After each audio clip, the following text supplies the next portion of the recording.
Vamos falar de arbitragem tributária. Quem diria, né? No Brasil, alguém discutindo sobre arbitragem tributária, mas... Pois é.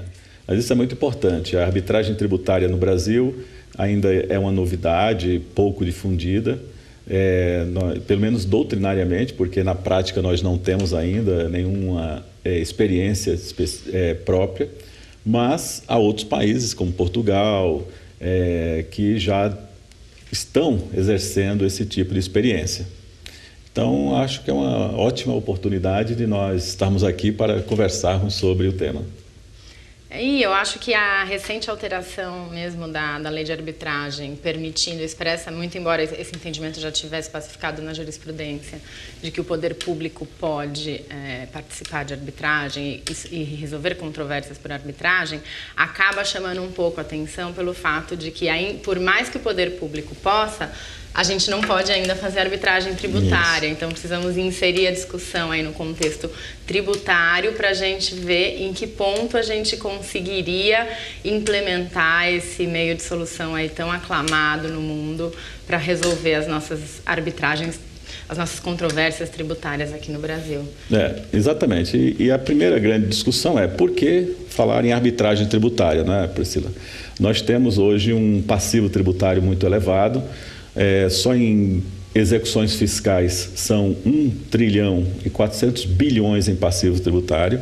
Portanto, é uma situação que não se resolve apenas no meio judicial. É muito difícil que a administração pública consiga, com agilidade, com a presteza que o crédito público reclama, enfrentar toda essa avalanche de processos e dar soluções céleres e eficientes. Então, a arbitragem tributária tem um papel importantíssimo, que é justamente servir como um instrumento alternativo, não sendo o único meio, mas um instrumento alternativo de soluções ágeis em matéria tributária. E além da agilidade, eu acho que um aspecto a ser muito destacado na arbitragem tributária é a capacidade de você produzir decisões técnicas, né? Porque muitas vezes as discussões tributárias não são puramente jurídicas. A gente tem inúmeros casos em que há uma complexidade técnica muito grande envolvida, por exemplo, discussão sobre preço de transferência, classificação fiscal. Existe aí um campo bem grande de discussões tributárias não jurídicas e que poderiam ser solucionados pela arbitragem de uma forma mais célere e com uma melhor qualidade de decisão do que aquela que o juiz togado, enfim, que o judiciário é capaz de prover, porque muito embora a gente envolva uma perícia contábil, a tomada de decisão muitas vezes acaba não sendo a mais técnica possível. Ela pode ter um embasamento técnico. Eu acho que essa tecnicidade contribuiria muito para uma solução mais adequada ainda das controvérsias tributárias no Brasil e assim, alternativamente ao judiciário que está atolado. E aí a gente traz até um ponto que são formas que vêm sendo encontradas pelas legislações principalmente estaduais e municipais, para meios alternativos à solução dessas controvérsias tributárias, que não o processo administrativo fiscal ou mesmo a discussão judicial com relação ao crédito tributário ou mesmo com relação a questões tributárias, não apenas no tocante ao crédito tributário em si. Eu não sei, Helena, você quer falar um pouco sobre essas outras formas de solução aí de controvérsias, soluções alternativas da controvérsia tributária? Sim, existem outras formas. É claro que diante de uma enorme quantidade de processos, e o nosso presidente do Tribunal de Justiça, o Dr. Nalini, tem falado muito isso, nós temos 60% do estoque de processos do Tribunal de Justiça, ao em torno de 12 milhões, né, são processos de natureza tributária. Então, é óbvio que nós não podemos esperar só da arbitragem tributária. A arbitragem é uma alternativa possível porque ela, afinal de contas, nós já temos 15 anos de experiência, vamos dizer assim, 15 anos de prática efetiva, né, de experiência em matéria de arbitragem no Brasil. As câmaras estão funcionando muito bem, a Câmara da Fiesp, a Câmara Brasil-Canadá, a Fundação Getúlio Vargas e outras câmaras estão funcionando muito bem. Há sem dúvida nenhuma, uma grande possibilidade de nós estendermos isso à matéria tributária também.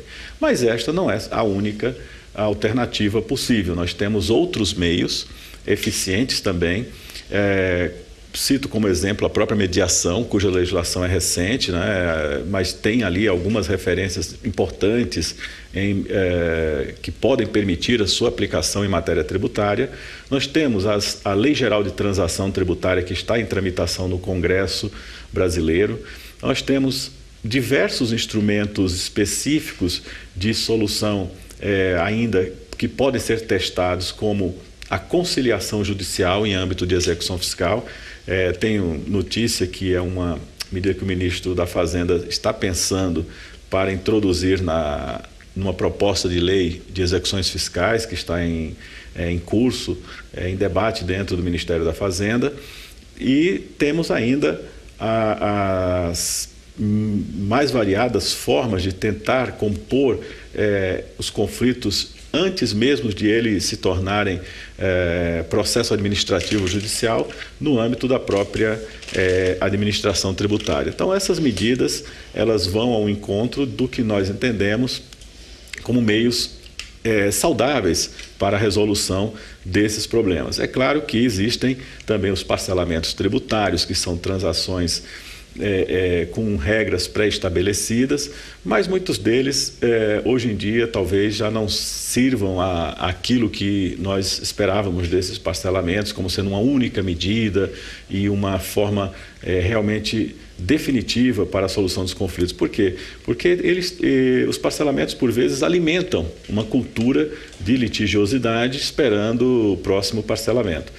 Essas medidas alternativas, como transação, conciliação ou mesmo a arbitragem, elas têm outro propósito, que é exatamente compreender o litígio dentro de uma possibilidade de composição diversa do meio judicial ou do processo administrativo, mas em face da administração pública, de uma forma transparente, de uma forma muito salutar.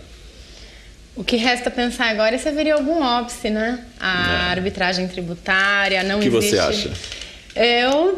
Vamos por partes.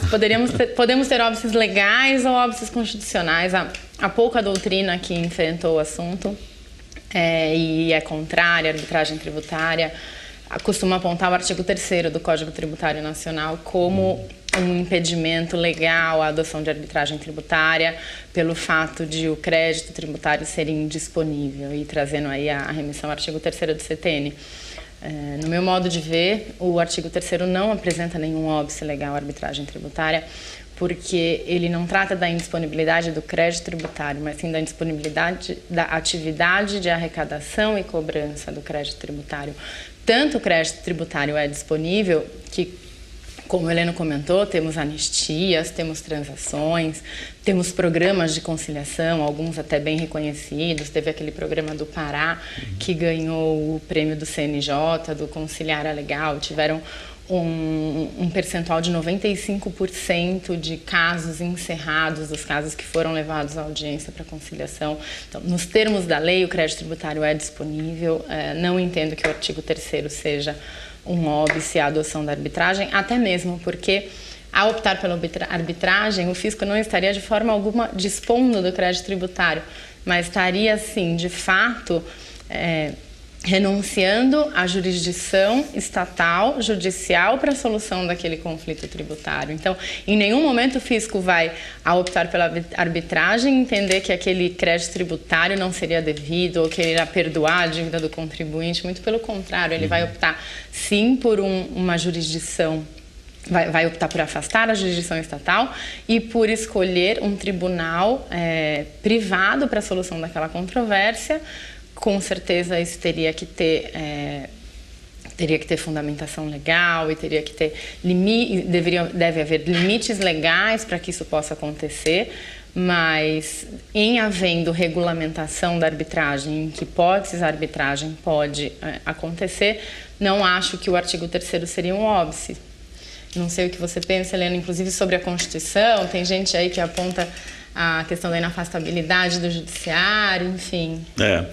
De fato, nós precisamos ter esses cuidados, porque estamos falando de crédito público, é algo muito sério. o Brasil tem uma cultura de judicialização, não é? Tanto é verdade que hoje 100 milhões de processos estão em curso no judiciário brasileiro, não é pouco. Destes, 70 milhões são execuções, né, na sua totalidade, das quais 35 milhões são execuções fiscais, né? E desse total, o Conselho Nacional de Justiça informa no seu último relatório que entram 6 milhões de processos e saem 5 milhões a cada ano. Entretanto, apenas 3 mil processos foram julgados com sentenças das quais o erário recebeu algum recurso. Quer dizer, é uma demonstração de absoluta dificuldade, não é, no trato do crédito público, né, nesses valores, porque somam no total algo em torno de 10 bilhões no âmbito federal. Quer dizer, muito longe daquele 1 trilhão e 400 bilhões que nós temos lá em passivo. Ora, nós temos então que ter muito cuidado ao falarmos desses meios alternativos. Por quê? Porque eles devem ser compatíveis com a Constituição e com o Código Tributário Nacional. Com a Constituição, eu sinceramente nunca vi óbice, porque o artigo 150, parágrafo 6º, diz que somente por lei específica serão permitidos anistia, isenções, ou mesmo o caso de outra remissão, redução de base de cálculo. Não fala da espécie típica, né, de transação ou de arbitragem, mas nem poderia e nem seria necessário.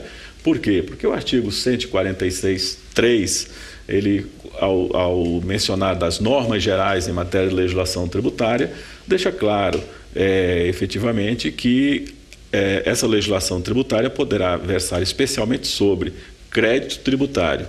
Ora, obrigação e crédito tributário. Ao falar da obrigação e do crédito tributário, necessariamente estamos também autorizando, a Constituição autoriza a lei complementar a dispor sobre as formas de extinção do crédito tributário. O Código Tributário Nacional, por sua vez, fala apenas do conceito de transação no artigo 171. Mas essa transação mencionada pelo CTN não exclui a arbitragem, até porque a arbitragem é uma forma típica, não é, de transação tributária. Entretanto, se para bem deixar todos confortáveis, caberia ao legislador editar uma lei complementar que autorize, né, a União, estados e municípios a introduzir na sua legislação a arbitragem tributária. E a partir daí, leis específicas da União, dos estados, dos municípios, poderia perfeitamente disciplinar o regime da arbitragem em matéria tributária, em âmbito, portanto, de lei ordinária apenas.